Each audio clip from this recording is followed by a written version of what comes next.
Hello friends, mission job में आपका स्वागत है। आज बिहार एसएससी सीजीएल 2022 की तैयारी के क्रम में आज देखेंगे रसायन शास्त्र का टॉपिक धातुएं और उनके यौगिक। बहुत लंबा टॉपिक है, इसमें 3-4 वीडियोस आएंगे।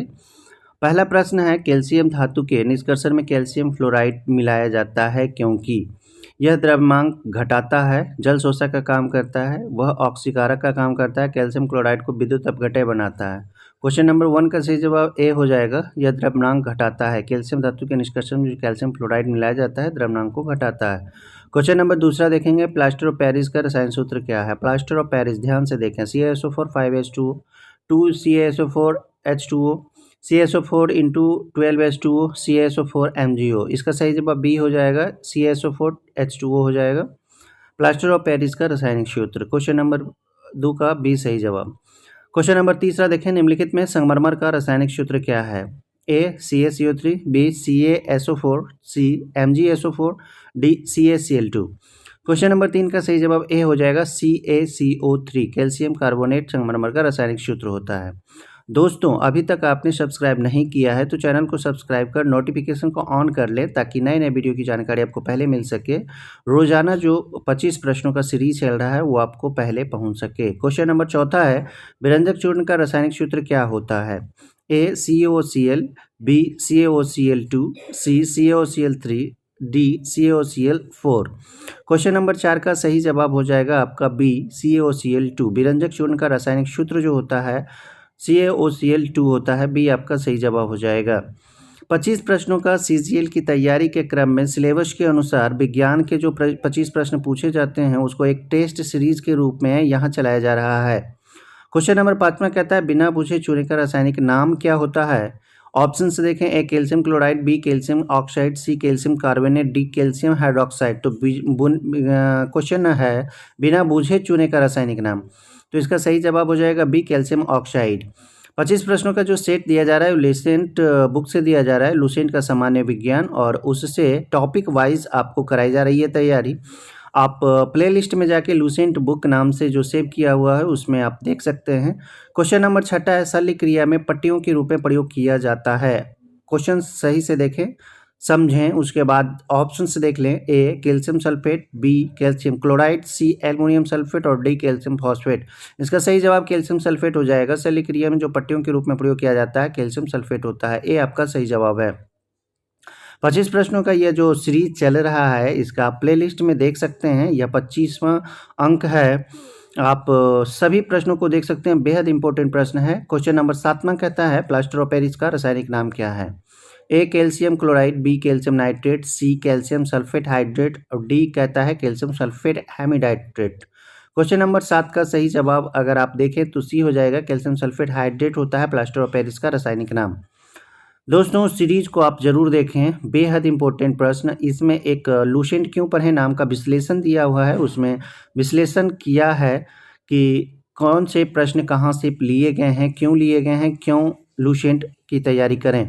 क्वेश्चन नंबर 8 कहता है, ब्लीचिंग पाउडर का रासायनिक नाम निम्न में क्या है।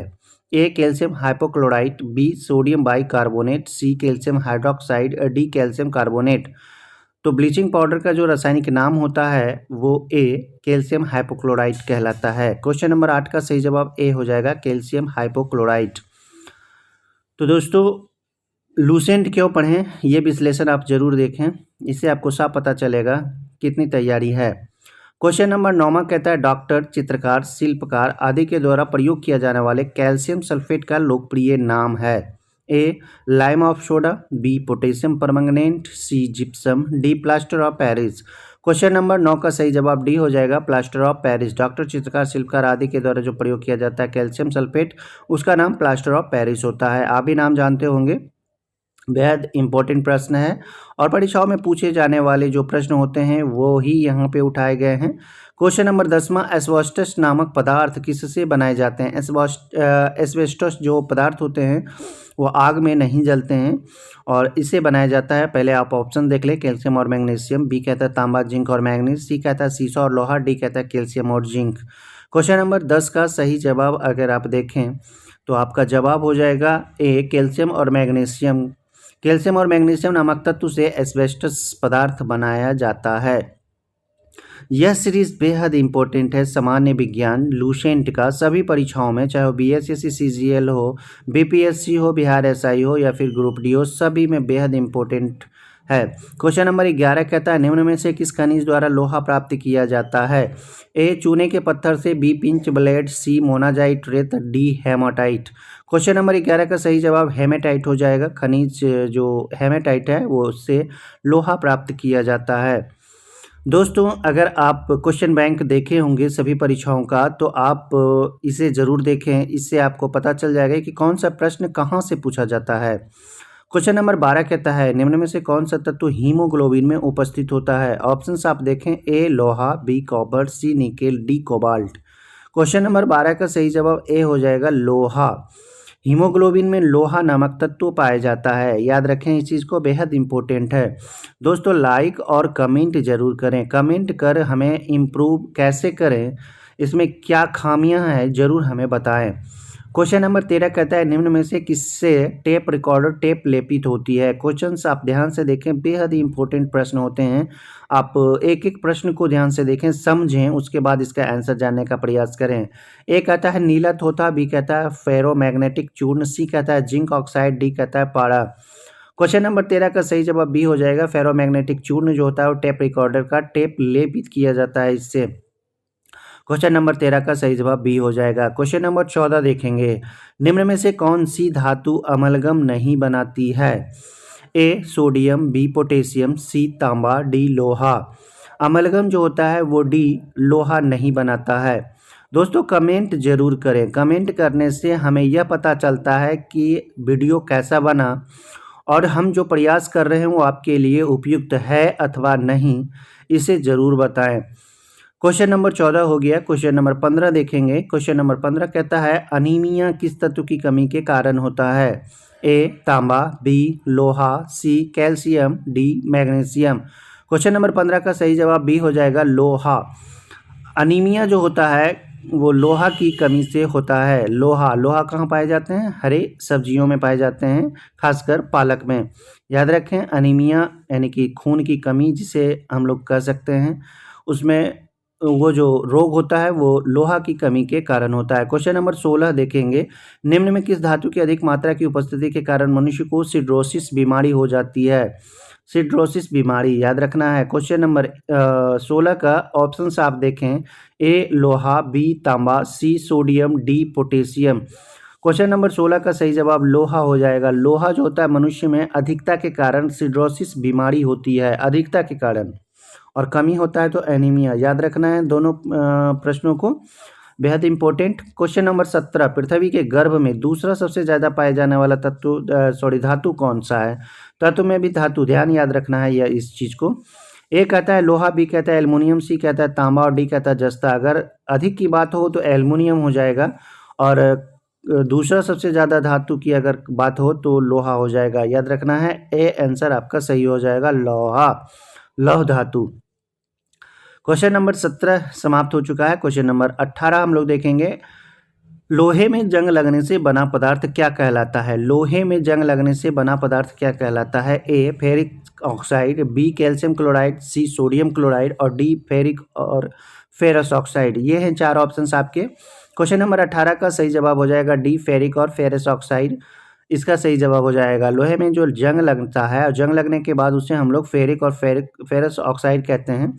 एक और याद रखना है, बेहद इंपॉर्टेंट सवाल है, लोहे में जंग लगने से उसका वजन बढ़ता है या घटता है? तो बेहद इंपॉर्टेंट है, बढ़ता है। क्वेश्चन नंबर 19 कहता है लौह धातु के जंग लगने के लिए वायु में डैश दोनों की आवश्यकता होती है। ऑप्शंस देख लें यहाँ पे, ऑक्सीजन और ग्रीस, बी ऑक्सीजन और नमी, सी जल और paint, D carbon dioxide. Question number 19 का सही जवाब बी हो जाएगा, ऑक्सीजन और नमी अगर दोनों हो तभी लोहा में जंग लगता है। लोहा में जंग लगने के लिए ऑक्सीजन और नमी बेहद जरूरी होता है। क्वेश्चन नंबर 19 का बी सही जवाब होगा। क्वेश्चन नंबर 20 देखें, जंग लगने पर लोहे का भार में क्या परिवर्तन होता है? अभी हमने इसका चर्चा किया। जंग अगर लगता है लोहे पर तो भार उसका क्या होता है? ए बढ़ता है, बी घटता है, सी कोई परिवर्तन नहीं होता है, जबकि डी कहता है परिवर्तित होता है। क्वेश्चन नंबर 20 का सही जवाब ए हो जाएगा, बढ़ता है। जंग लगने पर लोहे का भार में क्या परिवर्तन होता है? इसका सही जवाब हो जाएगा ए, बढ़ता है। वजन जो होता है, भार जो होता है वो बढ़ जाता है जंग लगने पर। क्वेश्चन नंबर 21 कहता है जंग रहित लोहा बनाने में प्रयुक्त महत्वपूर्ण धातु है। जंग रहित कौन सा धातु मिलाने पर लोहा में जंग नहीं लगता है? ऑप्शन से देखें, ए एल्युमिनियम, बी कार्बन, सी क्रोमियम, डी टीन। तो इसका सही जवाब हो जाएगा सी क्रोमियम। क्वेश्चन नंबर 21 का सही जवाब क्रोमियम होगा। क्रोमियम लेपित जो लोहा होता है उसमें जंग नहीं लगता है। ऐसे जस्ता का लेपीकरण कर देने पर भी जंग नहीं लगता है।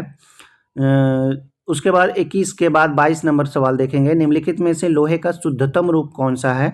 ए कच्चा लोहा, बी पिटवा लोहा, सी ढलवा लोहा, डी स्टील। बेहद इंपॉर्टेंट सवाल का सीरीज ये चल रहा है, इसे मिस ना करें और हो सके तो अपने दोस्तों के बीच इसे शेयर जरूर करें, क्योंकि यह बेहद इंपॉर्टेंट सीरीज चल रहा है। रसायन शास्त्र भौतिकी समाप्त हो चुका है। इसका सही जवाब बी हो जाएगा, पिटवा लोहा जो होता है वो शुद्धतम रूप होता है। इसे शेयर करें अपनों के बीच, अपने दोस्तों के बीच, ताकि वो भी इसका लुत्फ उठा सके। क्वेश्चन नंबर 23 कहता है लोहे को इस्पात में बदलने के लिए इसमें कौन सी धातु मिलाई जाती है? याद रखना है क्वेश्चंस को समझना है। ए रांगा, B manganese, C cadmium, D nickel. Question number 23 का सही जवाब हो जाएगा डी निकेल। निकेल मिलाने से लोहे को इस्पात में जब बदला जाता है तो उसमें निकेल मिलाया जाता है। तो क्वेश्चन नंबर 23 का सही जवाब डी हो जाएगा। डी सही जवाब हो जाएगा। दोस्तों शेयर जरूर करें, शेयर जरूर करें। शेयर करने से क्वेश्चन नंबर 24 स्टील को कठोरता प्रदान करने के लिए बढ़ाई जाती है। ऑप्शंस ए देखें, कार्बन की मात्रा, बी मैग्नीज की मात्रा, सी सिलिकॉन की मात्रा, डी क्रोमियम की मात्रा। स्टील में कठोरता आती है तो मैग्नीज की मात्रा से, यानी कि बी आपका सही जवाब हो जाएगा। बी आपका सही जवाब हो जाएगा। विज्ञान, सामान्य विज्ञान का जो इम्पोर्टेंट सीरीज चल रहा है वो आपके लिए बेहद इम्पोर्टेंट है, स्टूडेंट के लिए बेहद इम्पोर्टेंट है। लूसेंट का सीरीज़ है और यह बेहद इम्पोर्टेंट है। आज का 25 नंबर सवाल और अंतिम सवाल है, निम्नलिखित में कौन सा पदार्थ सर्वाधिक प्रत्यास्थ है? प्रत्यास्थ की बात हो रही है। ए रबर, बी इस्पात, सी कांच, डी प्लास्टिक। क्वेश्चंस को ध्यान से समझें, पढ़ें, उसके बाद ही आंसर लगाएं, क्योंकि बेहद इंपॉर्टेंट सीरीज चल रहा है। देखिए कोई भी अगर आप रबर देखते हैं तो रबर देख के सर्वाधिक प्रत्यास्थ में आप ऑप्शंस में टिक लगा देंगे। तो इसका सही जवाब बी हो जाएगा, इस्पात। इस्पात जो होता है सर्वाधिक प्रत्यास्थ होता है। तो दोस्तों वीडियो कैसा लगा लाइक और कमेंट करना ना भूलें। अंत तक देखने के लिए आपका धन्यवाद।